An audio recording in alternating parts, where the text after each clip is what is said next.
출발 새아침.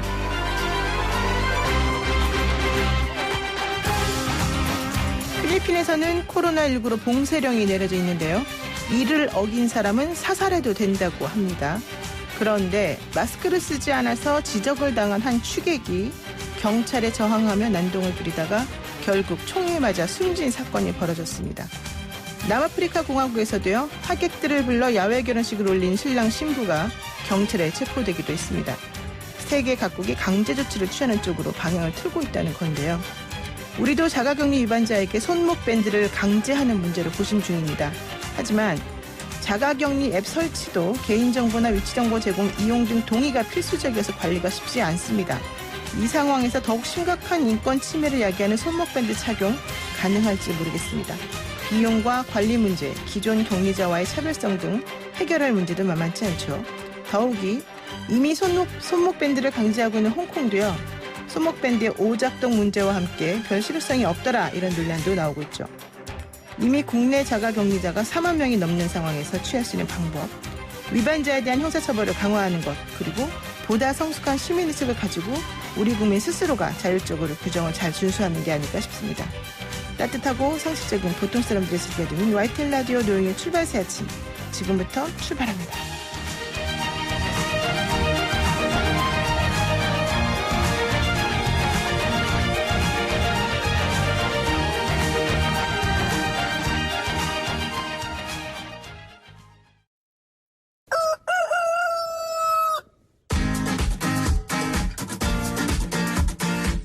어디서든 꼭 끼어들 수 있는 오늘의 뉴스 꼭 끼워. 네, 어디서든 꼭 끼어들 수 있는 꼭 끼워. 오늘의 뉴스를 골라 정리해주는 오창석 시사평론가와 함께하겠습니다. 안녕하세요. 네, 안녕하세요. 오창석입니다. 네, 어제는 닭뼈슬머리가 인상적이었는데 오늘은 모자를 그냥 눌러 쓴 걸 보니 네. 아침에 바쁘셨나 봅니다. 오늘은 몸 색깔을 장딱 색깔로 맞췄습니다. 아, 그러네요, 진짜. 빨강과 이 검정으로 장딱 색깔이요? 네. 네, 이거 제가 한 말이 아니라는 거 여러분 꼭 기억해 주시고요. 네. 자, 첫 번째 뉴스 뭘까요? 네, 통합당이 이틀 연속 세대 비하 발언을 한 서울 관악갑 김대호 후보를 제명하기로 했습니다. 사실 이 제명은 당이 내릴 수 있는 최고수의 징계고요. 보통 선거 기간에 한 후보를 제명하는 경우는 거의 이례적입니다. 그러나 3, 40대 비하 발언, 그리고 어제는 이제 나이가 들면 다 장애인이 된다라고 이야기를 하면서 노령층과 장애인을 동시 비하하는 발언까지 내뱉었기 때문에 최고위원으로서는 당연한 결과다라고 이야기하는 사람들도 있습니다. 그러니까 어제 있었던 그 지역 방송국, 네. 본인이 출마한 지역의 방송국에서 열린 토론회에서 지금 벌어진 발언이었잖아요. 네, 맞습니다. 근데 왜 이런 발언이 나온 겁니까? 일단은 이제 관악 지역의 장애인 체육시설 건립에 대한 후보들의 의견을 묻는 과정에서 나왔는데요. 네. 원칙적으로 모든 시설은 다목적 시설이 돼야 하며 장애인과 비장애인이 같이 사용하는 시설이 돼야 한다. 이렇게 이야기를 했습니다. 사실 여기까지는 문제가 없죠. 네. 네, 장애인들은 다양하다. 1급, 2급, 3급, 4급, 5급, 6급. 나이가 들면 다 장애인이 된다. 이렇게 얘기가 끝나버렸습니다. 아이고, 나이가 들면 다 장애인이 된다고요? 네. 본인은 안 늙으실 건가 보죠? 그러니까 사실 이런 발언은 굉장히 큰 논란이 될 수가 있는 부분이고요. 어떻게 네. 보면 공직자의 후보로서 그렇게 되지 않도록 노력하겠습니다라는 결과로 끝났어야 되죠. 네. 그런데 결과적으로는 그 전날 발언도 그렇고 어제 우리 꽃기호 오창석 평론가가 이렇게 네. 되면 제명도 가능하다 이런 얘기해서 제가 어머나 정말 그래요? 이렇게 말했는데 실현이 됐습니다. 예, 이게 사실 실현이 돼서 깜짝 놀랐기도 한데 하루 만에 사실은 더 큰 발언을 남겨가지고 네. 지도부로서도 사실 저는 어쩔 수 없었을 거라고 보고 당연히 그렇게 해야 한다고 저는 생각을 하거든요. 네. 사실 언론에는 크게 회자가 되지 않았지만 3040 세대들로서는 SNS나 단체 채팅방을 통해서 이 발언이 급속도로 퍼져나갔습니다. 네. 이걸 사전 차단하겠다라는 판단으로 해석할 수가 있습니다. 그 꽃기호 장딱의 예측력, 제가 갑작스럽게 좀 놀라움을 이렇게 보이고 있습니다. 그런데요, 어쨌든 지금 제명이라고 하는 고강도 이러한 그 결정을 아주 재빠르게 해서 결과적으로 어부지리를 얻은 사람이 있어요. 네, 바로 관악갑 무소속 후보로 나선 김성식 현역 의원입니다. 사실 김성식 현역 의원과 지금 더불어민주당 기호 1번 유기용 후보는요. 5번째 맞붙은 선거입니다. 네. 17대부터 거슬러 올라가는데요. 17대, 19대 국회의원은 유기용 후보가 됐고요. 김성식 후보는 18대와 20대 총선에서 각각 승리했습니다. 근데 이번에는 김성식 후보가 무소속 후보로 나서면서 사실은 이제 승리해서 멀어진 것이 아니냐 이런 평가를 많이 받았었는데. 그랬죠. 10번이잖아요. 게다가 번호가 또 뒤로 가면 좀 그렇죠. 네, 맞습니다. 이제 10번이라서 힘들 거라고 예상을 했는데요. 지금 가장 큰 거대 야당인 미래통합당 후보가 제명이 되면서 다시 김성식 후보에게 지지율이 몰릴 가능성이 높아졌습니다. 그러니까 기호 1번 더불어민주당 유기용 후보하고 10번 무소속 현역 김성식 후보 2파전 양상으로 이제 치닫고 있는데 네. 이 두 분이 워낙 또 서울대 동기 아니겠습니까? 네, 77학번 동기입니다. 네, 엎치락뒤치락. 야, 이런 모습 보면서 이 잘못된 발언을 한 우리 김대호 후보가 아주 반성하거나 미안하거나 사과를 했으면 좋겠는데 사과도 안 했다면서요. 네, 정작 사과의 메시지는 아직까지 없었습니다. 그래서 본인의 발언에 대한 해명 정도만 있었을 뿐인데요. 자신이 한 말실수가 있다면 장애인이 됩니다가 아니라 장애인이 될 수도 있습니다 정도 표현을 안 한 것이다. 그러니까 잘못 들었습니다가 아니라 내가 그걸 하지 않았다. 그 정도밖에 잘못한 게 없다. 이런 표현을 남겼는데요. 이런 표현을 안 하느니 못하는 거 아니에요? 네, 그리고 사실 이제 오늘 오전에 윤리위원회를 열어서 네. 미래통합당이 제명을 확정할 방침인데 그 10분 전에 김대호 후보는 통합당 당사 앞에서 기자회견과 성명서를 발표하겠다. 이런 이야기를 남겼고요. 그리고 SNS를 통해서는 김대호 후보를 지지하거나 옹호하는 글들 지금 계속해서 공유해 오고 있습니다. 그러니까 잘못을 인정하지 않는 상황인데요. 방금 전에 올라온 또 SNS의 글을 보면은 김대호 후보의 며느리의 이야기를 또 공유해 와서 자신이 이제 정치적으로 소신이라든지 정치적 걱정을 많이 해왔다. 이 정도를 이제 공유해 왔기 때문에 아직까지 깊은 반성을 했다라고 보기는 어렵습니다. 그러니까 뭐가 문제인지를 전혀 스스로는 인식하지 못하고 있고 나에 대해서 조금 너무 지나치게 당이 억압하는 거다. 이렇게 얘기를 하나 보네요. 네, 그렇게 얘기를 하고 있습니다. 공유된 내용이 다 그런 내용입니다. 네, 참 이해하기 어려운 여러 가지 포인트들이 있습니다. 자, 그리고요. 이틀 전에는 이낙연, 황교안 후보 첫 토론이 있었잖아요. 네, 맞습니다. 서울 종로구입니다. 이낙연 후보와 황교안 미래통합당 후보가 처음으로 이제 공개 토론에 나섰습니다. 종로구에 나서서 출마하는 후보긴 한데요. 사실상 대선을 미리 보는 것이다 라고 이야기가 많이 나왔습니다. 그 이유는 전체적으로 국가적 이야기가 많이 나왔기 때문이죠. 신종 코로나 바이러스에 대한 대응 방안, 경제 위기 대책, 그리고 박근혜 대통령 탄핵 등을 두고 이야기를 남겼습니다. 사실 이건 지역구, 종로구에 국한된 이야기가 아니라 국가 전체에 대한 이야기라고 볼 수가 있습니다. 그렇죠. 뭐 종로 지역의 특유한 그런 얘기는 아닌 것 같은데 네. 여기서 지금 문제가 됐던 것들이 이제 코로나 재난 지원금을 어떻게 줄 것이냐, 얼마나 줄 것이냐 이런 거 아니겠습니까? 네, 맞습니다.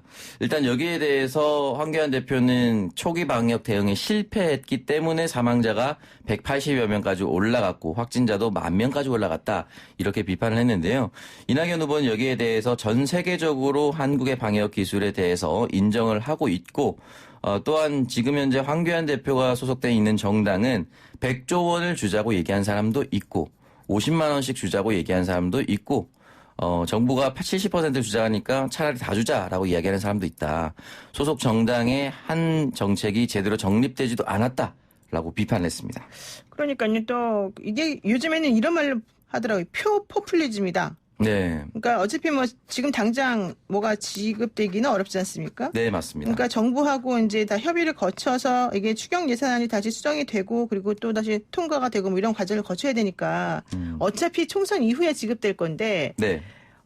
그 지급 시기를 가지고도 총선 그러니까 4월달 안으로 주자 뭐 5월에 주자 뭐 언제 주자 이런 얘기가 있는가 하면 재원 마련에 대해서도 서로 각자 얘기가 달라서 네. 정부가 조금 난감해야 한다 이런 얘기가 나오더라고요. 네, 이게 사실 여기에 대해서는 국민들 입장에서는 최대한 빠르게 지급을 받는 것이 좋을 것 같습니다. 그럼요, 예. 다만 이 시기가 만약 총선 앞전으로 당겨진다면 미래통합당 입장에서는 선거를 앞두고 국가 재정을 통해서 국민들의 표심을 잡으려고 하는 것이 아니냐라는 의심을 할 수가 있습니다. 따라서 정부와 여당 같은 경우는 적어도 총선 이후에 지급할 수가 있을 것이고 총선이 4월 15일이니까 4월 말 정도에 지급하려고 할 것입니다. 그러나 당초 하위 70%가 그대로 간다면 선별하는 작업이 오래 걸리기 때문에 5월 말로 예상을 했었습니다. 그런데 여기다 대고 유승민 의원이 또 쓴소리를 한마디 했어요. 네, 유승민 미래통합당 의원이 전형적인 포퓰리즘이다라고 네. 악성 포퓰리즘이라고 정면 비판을 했는데요. 네. 여기에 대해서 본인이 속한 정당인 통합당이 정부와 여당의 부안해동에서 안타깝다라고 이야기를 남겼습니다. 그러면서 대부분의 정당이 국가혁명 배당금당을 닮아간다라면서 강하게 질타했습니다. 그러니까 허경영 씨가 만드는 그 국가혁명 배당금당 네, 전 국민에 맞습니다. 돈 준다고 하는 거 그게 네. 뭐가 다르냐 이렇게 지금 비난했다는 건데 이 부분도 좀 강력하게 비난이 나오고 있고 또 자당의 네. 그 후보가 한 발언이나 정책에 대해서도 이런 얘기를 유승민 의원이 했기 때문에 네. 여기에 대해서도 좀 말들이 많은 것 같더라고요. 네, 맞습니다. 사실 유승민 의원 같은 경우는 그동안 있어 왔었던 복지 논쟁에 있어서 무상급식부터 지금까지 단 한 번도 이제 보편적 복지를 얘기한 적은 없습니다. 네. 그렇게 되다 보면 유승민 의원 입장에서는 뭐 올곧게 또 한결같이 말을 이야기를 남긴 것인데요. 지금 같은 긴급한 위급한 상황에서도 과연 유승민 의원의 이야기에 동의하는 국민들이 몇 명이나 될지는 좀 지켜봐야 할 것 같습니다. 네. 그리고요, 또 뭐 제가 오프닝에서도 말씀드렸습니다만은 코로나19 때문에 처음에 이제 전자팔찌 얘기하다가 이거 말도 안 된다. 이런 어감이 안 좋은 거는 좀 바꾸자 해서 손목 밴드라는 이름으로 바꾸면서 네. 손목 밴드 도입을 검토하겠다 이런 얘기 나온다는데 이게 무슨 말입니까? 네, 일단 매일 평균 6명 이상이 자가격리 앱이 설치된 휴대전화를 집에 두고 외출하거나 네. 또는 아예 휴대폰을 꺼두고 외출해서 이 방역이 어렵다라는 것이 방역당국의 설명입니다. 그렇기 때문에 이 무단 이탈을 막기 위해서 손목밴드를 지급하겠다. 이렇게 이야기를 남겼는데요. 여기에 대해서 기본권 침해다 또는 감염병 예방에 따라서 보건당국이 반드시 해야 된다 이런 이야기를 남겼는데요. 일단 홍콩에서는 잠깐 시행 중에 있습니다. 그런데 홍콩에서 지급된 이 손목밴드가 네. 3분의 1만 작동되거나 이런 부분이 있기 때문에 여전히 문제점은 많이 남아 있습니다. 그러니까는 일단 손목밴드를 차야 된다. 이건 너무 심하다. 이렇게 양쪽으로 의견이 갈리는 가운데 이미 2월 3일부터 네. 이 손목밴드 강제 부착을 명하고 혹은 지키고 있는 홍콩에 이제 사례를 들었어요. 근데 홍콩이 원래 처음에는 우한에서 온 사람들에 대해서만 손목밴드를 차게 했다가 네, 맞습니다. 지금은 해외에서 들어오는 모든 사람에게 다 차라고 하잖아요. 네. 근데 문제는 그러다 보니까 사람 수가 너무 늘어나가지고 처음에 차게 했던 그 사람들의 3분의 1 정도의 손목밴드가 망가지고 제대로 작동 안 했다는 거죠. 네, 맞습니다. 이제 이 부분에 있어서 사실은 기술적 오류도 발견이 됐고요. 만약에 우리나라가 그대로 도입한다 하더라도 지금부터 바로 시제품을 만들어야 되고요. 네. 몇 개 정도까지 만들어야 되는지 예상을 할 수가 없습니다. 그리고 여기에 대해서 실효성이 남아 있고요. 일단은 위치 추적이 가장 큰 목적입니다. 여기에 대해서 외국인들이든지 또는 외국에 있는 한국인들이 입국할 때 여기에 어떻게 받아들일 것인지가 남아있기 때문에 이 부분에 대해서는 조금 더 논의를 해봐야 할 것 같습니다. 그러니까 이 스모크밴드 또 이제 만들려면은 지금 현재 4만 명이 넘었지만 앞으로 8, 9만 명까지 예상한다는데 일단 손목밴드도 많아야 될 것 같고 네. 또 기존에 손목밴드 안 차고 자가격리 당한 사람들하고 또 차별도 좀 있는 것 같고 네, 맞습니다. 그리고 더 중요한 거는 나 이거 알러지 있어요. 못 차요. 이럴 수도 있어요. 네, 맞습니다. 자, 어쨌든 손목밴드가 실효성이 있을지 모르겠지만 좀 논의가 필요해 보이고 저의 개인적인 입장은 이건 조금 인권 침해 소지가 좀 강해 보인다. 이런 네. 정도 얘기입니다. 네, 오늘 꼭 끼워 뉴스 브리핑 여기까지 듣겠습니다. 감사합니다. 고맙습니다. 네, 지금까지 오창석 시사평론가의 꼭 끼워였습니다. 아침을 시작하는 슬기로운 방법. 오늘 내게 이로운 뉴스. 노영희의 출발 새 아침 슬기로운 인터뷰. 이달 1일부터 했으니까 벌써 8일째입니다. 안철수 국민의당 대표가 국토 종주를 진행 중에 있는데요. 지난 1일 여수에서 출발해서 수도권까지 하루 평균 30km가량 달리기로 이동한다고 하죠. 저는 이렇게 달리는 거 상상도 못하겠습니다만 어떤 각오로 어떤 목표를 향해 달리기를 택했는지 국토 종주 중인 안철수 대표 직접 연결해서 이야기 한번 들어보겠습니다. 대표님 안녕하세요. 네, 안녕하십니까. 네, 지금 그 희망과 통합의 천리길 국토 대종주 이런 이름으로 국토 종주를 하고 계시는데 오늘이 벌써 8일째 아닙니까? 네, 그렇습니다. 오늘 200km가 넘었으니까 절반 정도 온 셈입니다. 그리고 전라남도, 전라북도, 화개장터 다 거쳐서 이제는 그 충청도로 왔습니다. 아, 지금 이제 어제까지 나온 기사를 보니까 충청남도, 뭐 금산 이쪽을 지나셨다 이런 얘기 들었는데요. 네. 그 대표님께서 국토종주를 시작한 계기가 뭔지 궁금해하시는 분들이 많습니다. 대구에서 의료 봉사 활동을 했을 때입니다. 그때 어려운 상황이지만 저는 희망을 봤습니다. 그래서 이런 그 헌신, 봉사, 높은 시민 의식이 물론 선거가 잘못한 거 비판하고 바로 잡는 그런 것도 있지만은 한편으로는 위기 극복을 위한 그 희망과 통합, 그런 정치 실현 계기가 되면 좋겠다고 생각한 겁니다. 그래서 직접 국민들 삶의 현장 속으로 들어가서 국민들 소리를 듣고 그분들 그 생각을 대변하겠다는 결심을 해서 국토종주를 하게 됐습니다. 아, 그러니까 코로나19 때 대구에서 의료봉사 하시면서 우리나라 국민들이 정말 힘든 상황에서 다른 사람을 위해서 이렇게 노력하는 모습을 보고 감동받으셨고, 또 대표님께서도 정말 직접 그 속으로 들어가서 그분들의 이야기를 들어보고 싶다는 마음으로 이 종주를 시작하셨다는 거잖아요. 네, 현장의 중요성을 새삼 깨달았습니다. 아, 현장의 중요성이요. 근데 이게 사실은 체력적으로 상당히 힘든 일일 텐데 지금 건강은 괜찮으신지 모르겠어요?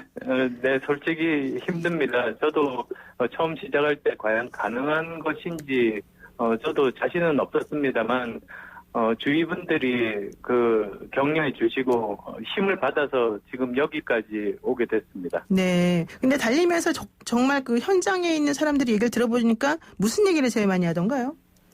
아주 어렵다는 말씀들을 많이 하십니다. 특히 오면서 그 산골 펜션 마을들을 지나는데 보통 때는 거기가 꽉 차서 예약도 힘든 시기랍니다. 지금이 벚꽃이 피는 좋은 시기여서요. 네. 그런데 지금 텅텅 비었습니다. 그 1년 중에서 지금 그래도 그나마 벌어서 1년을 버티는 분들인데 정말로 걱정이 심각하다는 생각을 했습니다. 네. 그런데 지금 그 대표님께서는 사실 이제 문재인 정부를 향해서 쓴소리를 하시면서 뭘 얘기하셨냐면 문 정부는 잘못된 정책인 걸 알면서도 끝까지 고집을 피운다. 그리고 현장을 너무 모른다. 또 너무 이상주의적이고 특히 경제 문제에 있어서는 조금 문제가 많은 것 같다. 이런 얘기를 하셨단 말이죠.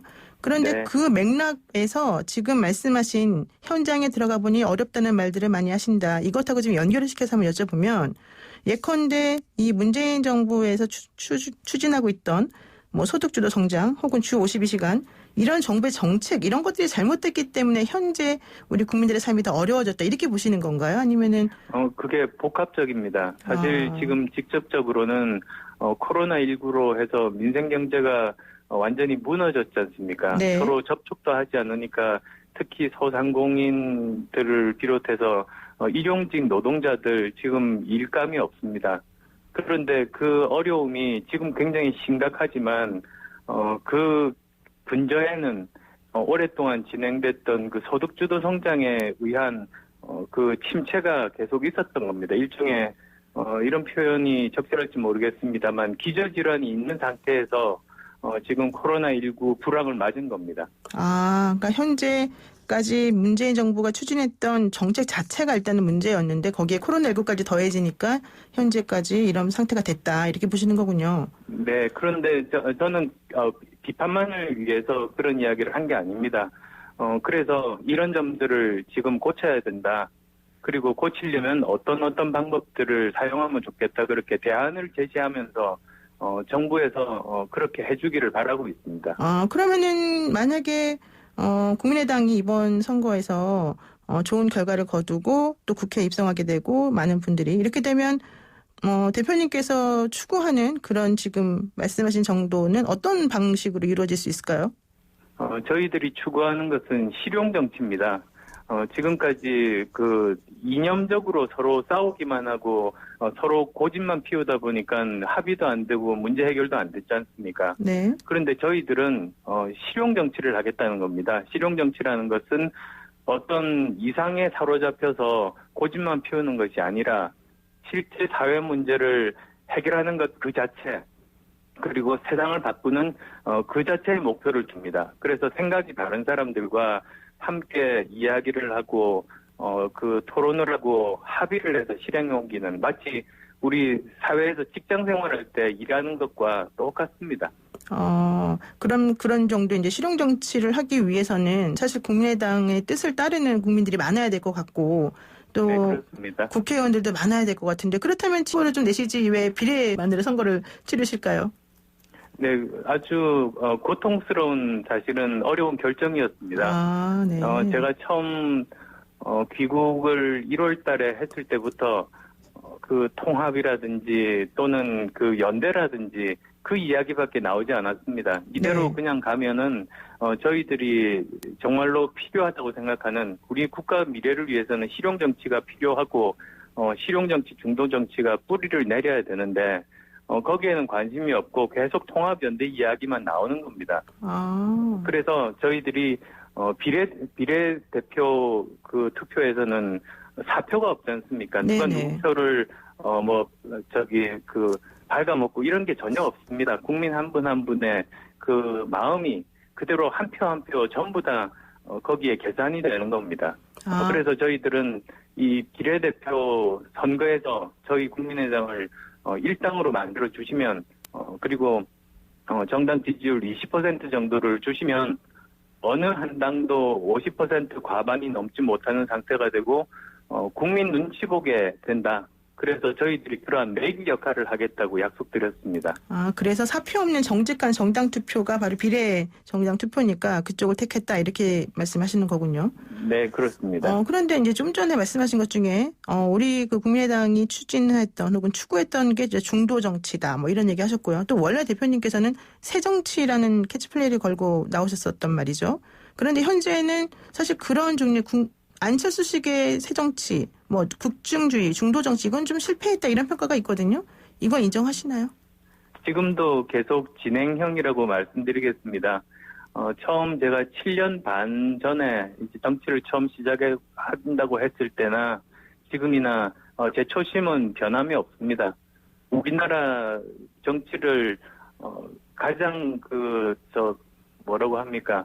아주 하급으로 만드는 제일 핵심적인 것이 양당입니다. 거대 양당이 서로 이념에 사로잡혀서 전혀 서로 양보하지도 않고 서로 싸우기만 하는 그것을 해결하지 않으면 우리나라는 한 발짝도 미래로 갈 수 없습니다. 그래서 그때부터 제가 이야기했던 것이 이러한 그 실용 정치, 중도 정치입니다. 그런데 이제 저도 사실은 이걸 꼭 대표님한테 여쭤보고 싶었는데 그 실용 정치, 중도 정치라고 하는 것이 도대체 실체가 정확히 뭐냐 이거를 내가 잘 모르겠다 이제 이런 얘기를 하시는 분들이 좀 있거든요. 전 세계적으로 그 민주주의 국가에서 국가를 구한 것은 실용 정치, 중도 정치입니다. 수많은 정치 지도자들이 이 길을 걸어서 이 국가를 구했습니다. 그래서 뭐 예를 들자면 영국의 토니 블레어라든지 또는 지금 현재 프랑스의 마크롱 대통령이라든지 그리고 또 독일의 수많은 정치 지도자들 모두 다 이런 길을 걷고 있습니다. 네, 그러니까 아직까지 현재 진행형이니까 평가는 좀 이르다, 좀 우리를 좀 지지해주면 좀 뭔가 보여줄 수 있겠다 이런 얘기군요. 계속 노력하겠습니다. 네네. 그런데 사실은 조금 안타까운 부분이 바로 국민의당 지지율이 좀처럼 생각만큼 많이 올라가지 못하고 있다. 그래서 이번에 비례대표 후보자 초청 이 정당 토론에서도 사실은 참석을 못하게 됐다. 이런 결과가 있어요. 이거 어떻게 봐야 될까요? 4년 전에도 저희들이 그 선거 날 그 전날까지도 뭐 거의 망할 거라고 악담을 퍼붓는 분들이 굉장히 많으셨습니다. 사실은. 네. 그런데 뭐 결과는 결국은 국민들이 그 심판관 노릇을 하시는 것 아니겠습니까? 그래서 저희들은 열심히 노력하고 최선을 다하면 그 노력은 인간이 할 수 있는 일이고 결과는 하늘이 주신다. 즉 국민의 마음이 모아지실 거라는 그런 생각입니다. 그러니까 마라톤을 하면서 힘이 들지만 그럼에도 불구하고 현장을 떠나지 않는 안철수의 모습을 국민들이 좀 알아주면 우리 국민의당이 이런 식으로 한다는 것을 알 수 있을 것이고 괜찮을 것이다. 이렇게 보시는군요. 마라톤은 뭐 여러 가지 사실은 상징이 있습니다. 네. 우선은 지금 그 혈세 낭비를 하지 않습니다. 그리고 또 그 코로나19 시대에 요즘 보면 다들 유권자를 껴안는 사람들까지 나오던데요. 그건 그 사회적인 거리두기라는 관점에서 정치인이 아무리 후보고 급해도 해서는 안 되는 일이지 않습니까? 네. 그런데 저는 마라톤 이 유세라는 것 자체가 그 국토를 한 발 한 발 걸으면서 그 직접적인 어떤 접촉하고 그런 것보다 지나가면서 사실은 말씀도 나누고 대부분의 많은 사람들이 온라인으로 모입니다. 네. 온라인으로 수많은 사람들이 모이면서 하는 유세 방식입니다. 그리고 또 이 마라톤이라는 것 자체가 저는 정치인의 체력과 정신력은 공익 서비스를 한다는 입장에서는 필수적인 동목이라고 생각하는데요. 이것만큼 제대로 증명할 수 있는 게 없지 않습니까? 네, 그렇군요. 뭐 그런 여러 가지 의미가 있습니다. 네. 그리고요, 또 이런 말씀도 하셨습니다. 거대 양당과 두 당의 비례대표 위성 정당을 살찐 돼지 정당과 기생충 정당 이렇게 규정하시면서 우리 국민의당을 좀 지지해달라 말씀하셨는데 국민의당은 그러면 뭡니까? 살찐 돼지 정당도 아니고 기생충 정당도 아니고. 아유, 제가 오죽하면 네. 그런 표현까지 쓰면서 그 거대 기득권 세력 사익 추구 정치를 비판을 했겠습니까? 지금 20대 국회가 역대 최악이라고 이야기하는데, 네. 다시 또 똑같은 구성이 된다면, 다음 국회는 더 정말 망가진 국회가 되고, 나라를 더 망가뜨릴 겁니다. 그러면 안 된다는 뜻에서, 간절히 호소하고 있습니다. 네, 그렇군요. 그리고 또 이제 어제 라임 사태 지적하시면서 이게 조국 전 장관 때문에 수사 진행 상황을 알 수 없게 깜깜이로 만들어버렸다. 예. 이런 얘기 하셨거든요. 이거는 어떤 의미입니까? 피의자 보호는, 좋죠. 그런데, 권력형 비리 사건, 공직자 부패 사건, 아니면 또 굉장히 수많은 국민들이 피해를 받는 사건들은, 공익적인 차원에서, 그런 부분들에 대해서는 국민이 수사 상황을, 제대로 알아야 된다. 그것을, 조국 전 장관이 장관 시절에 막았다. 그래서 그것을 고쳐야 된다는 그런 문제 제기였습니다. 그러면 조국 전 장관이 그 당시에 자기 사건을 좀 남들한테 알리기 싫어서 이걸 좀 사적으로 이런 규정을 만들었다 이렇게 보시는 거예요? 본인이 수사를 받는 상황에서 이런 어쨌든 규정을 만들고 제일 먼저 그 법을 적용을 받았죠. 네, 그렇군요. 이제 약간 다른 관점에서 이거 하나 여쭐게요. 대구에서 의료봉사를 하셨지 않습니까? 예. 많은 국민들이 참 그 모습을 보면서 정말 감동받았다 뭐 이런 얘기하는 분들도 있었는데 의사 안철수의 모습이 참 인상 깊었습니다. 그런데 정치인 안철수는 안 보이고 의사 안철수만 보이더라. 이런 얘기가 있었어요. 이거는 어떻게 보세요? 제가 대구 간 이유가 저는 의료인의 한 사람입니다. 제가 10대 후반부터 30대 초반까지 사람으로 보면 정체성이 확립되는 그 시기에 의사로서 살았으니까 제 정체성은 의사입니다. 그래서 저는 당연히 국민의 한 사람으로 참여한 거고 제 역할에 최선을 다한 것 그 이상 이하도 아닙니다. 우리 그 안철수 대표의 진정성을 국민들이 알아주면 참 좋겠다 이런 생각도 갑자기 드는데요. 선거가 이제 일주일 남았는데 마지막으로 유권자 여러분께 어떤 당부의 말을 전하고 싶으실까요? 예, 먼저 참 어려운 상황입니다. 코로나19 때문에 걱정 많으시겠습니다만 꼭 투표 참여 부탁을 드린다는 말씀 드리고 싶고 그리고 국민의당은 비례 후보만 출마했습니다. 그래서 지역구는 선호하시는 후보를 찍으시고 비례만큼은 꼭 국민의당 선택하는 교차 투표를 해주십시오. 교차 투표. 정치가 아무리 망가져도 위장 정당, 꼼수 정당까지 용인해서야 되겠습니까? 네, 알겠습니다. 위장 정당, 꼼수 정당 용인하면 안 된다. 교차 투표 원한다. 예, 오늘 말씀 여기까지 듣겠습니다. 고맙습니다. 네, 감사합니다. 네, 지금까지 안철수 국민의당 대표였습니다. 노영희의 출발새 아침 1부 순서 여기서 마치고요. 잠시 후 2부로 돌아오겠습니다. 친절한 시사, 시원한 통찰. 노영희의 출발새 아침, 슬기로운 인터뷰.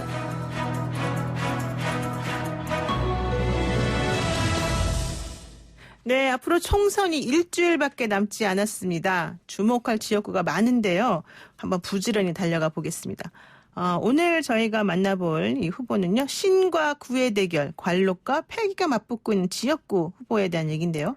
3선을 노리는 더불어민주당 인재근 후보에게 30대의 정치 신인이 도전장을 냈습니다. 서울 도봉구 갑의 김재섭 미래통합당 후보입니다. 후보님 안녕하세요. 네, 안녕하세요. 김재섭입니다. 네, 사실 김재섭 후보 잘 모르시는 분들도 많이 계실 것 같습니다. 정치 신인으로서 간략히 자기소개를 한다면 어떻게 하시겠습니까? 예, 안녕하십니까. 도봉갑 미래통합당 국회의원 후보 김재섭입니다.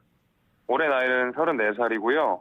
그전에는 스타트업을 운영하다가 가치오름이라는 정당을 만들면서 정치에 입문했습니다. 미래통합당과 합류하는 과정에서 정치에 조금 더 깊이 진입하게 됐고요. 저는 젊지만 경험 있는 진짜 일꾼이고 추진력과 패기를 가진 도봉의 사나이입니다. 보니까는 87년생이시더라고요. 예, 맞습니다. 제가 87학번입니다. 사실 뭐 필요 없는 말이긴 하지만, 네, 참, 정치 신인들 또 이게 젊은 패기 있는 그런 분들이 정치권에 많이 뛰어들면 좋겠다 이런 생각을 했는데, 예. 87년생으로서 각오를 보여주시니 참 좋은데, 미래통합당에는 지금 그 노원병에 출마하신 이준석 후보, 그리고 광진갑에 출마한 김병민 후보, 또 지금 우리가 인터뷰하고 있는 도봉갑의 김재섭 후보, 이렇게 3인방의 정치 신인들이 있습니다. 이 미래통합당에서 내세운 이 3대 인물들이 사실은 앞으로 이 미래통합당이 내세우는 정치, 청년 공약 혹은 청년 정치의 어떤 상징이다, 이렇게 볼 수도 있습니까? 그렇다고 보셔도 괜찮을 것 같습니다. 야심차게 준비를 하신 것 같고요. 미래통합당에서도. 그래서 저희가 퓨처메이커라는 이름으로 이렇게 청년 벨트를 묶어서 내보낸 것을 보면 우리를 좀 그래도 좀 이렇게 미래통합당이 앞으로 나가야 될 방향을 설정하는 좌표가 아닐까라고 생각을 하고 있습니다. 네. 그런데 제가 이 후보 관련해서 좀 자료를 찾아보니까 재산 신고가 영원으로 돼 있어요. 재산이 하나도 없으십니까? 아니요, 그렇게 된 건 아니고요. 네. 이게, 제가 다른 데서도 인터뷰를 좀 했지만 제가 12월 달 기준으로 재산 신고를 하게 돼 있더라고요. 네. 저는 그 전에 사업을 좀 오랫동안 했었는데 말 그대로 제가 부모님한테 물려받은 돈 없이 말 그대로 제가 혼자서 이렇게 일구다 보니까 사업에 관련돼서 진 빚도 있고 이러면서 그거를 제가 작년 기준으로 다 청산을 하고 이제부터 회사가 궤도에 올랐어요. 네. 회사가 좀 있다 보니까 12월 기준으로 뭔가를 신고를 해야 되니까 보니까 그렇게 되더라고요. 그래서 지금 회사를 운영하셨다 계속 그 얘기를 하시고 있지만 또 사실은 대학원 2학년에 재학 중인 걸로 지금 알고 있는데 본인이 네. 하신 사업이라고 하는 게 정확히 뭡니까 그러면? 저희는 영상이나 이미지나 텍스트 같은 디지털 정보를 상속해주는 모바일 플랫폼입니다. 그래서 저희는 그런 관련된 특허를 보유하고 있고요. 현재는 지금 큰 보험사들, 상조사들이랑 제휴를 하면서 영업을 하고 있습니다. IT 스타트업을 지금 하고 계시다. 앞으로 미래산업은 그쪽으로 가야 된다. 이런 취지에서 우리가 말씀을 한번 들었다. 이렇게 볼 수 있겠습니다. 그리고요. 또 조금 놀라운 것이 김종인 미래통합당 총괄 선대위원장이 첫 번째로 공식 방문한 후보지가 바로 김재섭 후보의 출정식 참석이었는데요. 네. 이 이외에도 유승민 의원도 4월 1일 날 김 후보 선거사무소를 격려한 것으로 알고 있습니다. 정치 신인인데도 이렇게 높으신 분들이 예, 참석을 해주시고 격려를 해주십니다. 그 전에 정당을 만들면서 김종인 대표님을 좀 많이 뵀었고요. 왜냐하면 정당을 만드는 것에 대해서는 정말 누구한테 여쭤보고 이렇게 조언을 얻고 할 수 있는 분이 없으시더라고요. 네. 네, 이게 전혀 생소한 분야니까. 그래서 저희 팀이랑 정당을 만들면서 이렇게 저렇게 자문을 좀 구하는 와중에 김종인 대표님을 만나게 됐고요. 그 이후로 꾸준하게 관계를 유지하면서 제가 이 김종인 대표님의 정치 철학이나 경제 비전 같은 것들을 많이 배웠습니다. 그리고 그러면 김종인 그 선대위원장이 뭐라고 얘기를 해주시던가요? 경제 철학이나 정치 비전 같은 큰 얘기를 제외하고는 굉장히 현실적인 얘기를 많이 해주셨어요. 그래서 발로 많이 뛰어라, 인지도 높여라 이런 말씀 많이 해주고 가셨습니다. 네. 그리고 나머지 다른 분들 황교안 대표라든가 유승민 의원이라든가 이런 분들은 좀 어떻게 하면 좋겠다 이런 얘기 안 해주시던가요? 유승민 대표님 같은 경우에는 그런 말씀들을 많이 해주셨습니다. 아무래도 경제통이다 보니까 도봉이 경제 상황이 좋지 않거든요. 서울 시내에서는 거의 뭐 최하위 수준을 달리고 있는데 그런 면에 있어서 제가 어떻게 해야 우리 도봉을 발전시킬 수 있을지에 대해서 많이 여쭤봤었고요. 그런 부분에 대해서는 좀 이런 지역 상황의 경제를 어떻게 발전시켜야 되는지 이런 부분들에 대해서 조언을 많이 얻었습니다. 아무래도 이제 뭐 어떤 사업도 하시고 그러니까 그런 분야에서는 좀 강세를 보이실 수도 있을 것 같은데 그렇다면 젊은 정치인으로서 이 정치계에 뛰어들면서 기성 정치인들에게 하고 싶은 뭐 말하고 싶은 점 또 내지는 기성 정치의 문제점 이런 것들은 뭐라고 볼 수 있을까요? 저는 기성 정치의 문제점이 크게 두 가지라고 보는데요. 첫 번째는 정치인들의 뚜렷한 정치 철학이 부재한 게 아닌가라는 생각이 들고 있습니다. 그래서 어떤 당론이 정해지면 정치인의 개인의 의견들이 없어지거나 혹은 이 당 저 당이 비슷한 정책들로 뭐 자꾸 이 남발이 되거나 하는 것들을 좀 보면서 국민들이 어디를 선택해야 되는지 내가 어떤 정치인을 믿고 이 사람의 경제 철학을 뭔가 지원을 해주고 응원을 해주고 해야 될지를 갈피를 못 잡으실 것 같아요. 워낙 여기서도 중구난방이 되니까. 그런 면에 있어서 우리 정치에서 제일 필요한 것은 뚜렷한 정치 철학이 있어야 되겠다라는 생각이 들고요. 두 번째는 뭐 각종 권위의식, 특혜의식 같은 것들을 과감하게 버리는 일도 필요하지 않나라고 생각을 하고 있습니다. 정치 철학이 필요하다. 권위의식을 버려라. 근데 이런 건 약간 좀 개인적인 측면에서의 얘기인 거잖아요. 예. 그러면은 뭐 정치에 도전하는 그 정치인의 개인적인 것 말고 실질적으로 필요한 우리나라 정치사에서 요구되는 그런 것들은 뭐가 있을까요? 좀 협치의 개념이 좀 필요하지 않나라고 생각이 됩니다. 우리 정치가 공멸로 가고 있다는 느낌이 많이 들고 있습니다. 그러니까 뭐 흔히 우리가 반대를 위한 반대라고 하고 저쪽에서 A라는 의견을 했을 때 이쪽에서는 반드시 B라는 의견을 내야만 살아남을 수 있는 그 정당의 구조적인 문제들이 있잖아요. 흔히 패거리 정치, 뭐 개파 정치라고 불리는 것들이요. 그런 것들을 좀 과감하게 혁파를 해야 되지 않나 이렇게 생각합니다. 협치에 좀 더 방점을 찍고 싶다 이런 얘기시군요. 그리고요 예. 이제 지역구 얘기를 한번 하겠습니다. 서울 네. 도봉구 갑 아까 많이 낙후돼 있다고 얘기를 하셨는데 그렇다면 왜 이 서울 도봉구 갑에 출마하시게 된 이유는 뭐가 있을까요? 제가 이 가치오름이라는 정당을 만들 때부터 누누이 이야기를 했었던 것은 우리가 산업화, 민주화 30년을 거치면서 그 다음 아젠다가 상실되어 있다라는 얘기를 많이 했습니다. 그러다 보니까 우리가 이른바 운동권이라고 하는 사람들이 사실 우리 정치들을 장악하고 있잖아요. 그런 면에 있어서 이제는 정말 21세기 대한민국에 새로운 시대를 맞이한 대한민국에 젊고 새로운 정치 세력들이 등장해야 한다. 꼭 그게 필요하다라고 누누이 외쳐왔습니다. 그런데 제가 어떤 젊은 정치 세력의 한 사람으로서 그 운동권 세력을 가장 잘 상징하는 사람이 지금의 고 김근태 의원님 그리고 그의 부인이신 운동권의 대모 빈재근 의원님이라고 생각을 했어요. 그래서 제가 도봉갑에 출마를 해서 여기를 꺾고 이른바 운동권의 봉건 영토처럼 불리는 우리 도봉을 제가 탈환을 해서 그 유효기간이 만료됐음을 어떤 승리로서 직접 보여주고 싶다라는 의미가 좀 컸습니다. 운동권의 유효기간이 만료됐다. 이걸 보여주고 싶다. 지금 그렇게 말씀하셨는데 운동권이 뭐 좀 잘못한 게 많은가 보죠? 아니요, 뭐 그렇다기보다는요. 지금 이제 기성 정치를 장악하고 있으시잖아요. 우리 이른바 운동권이라고 불리시는 분들께서요.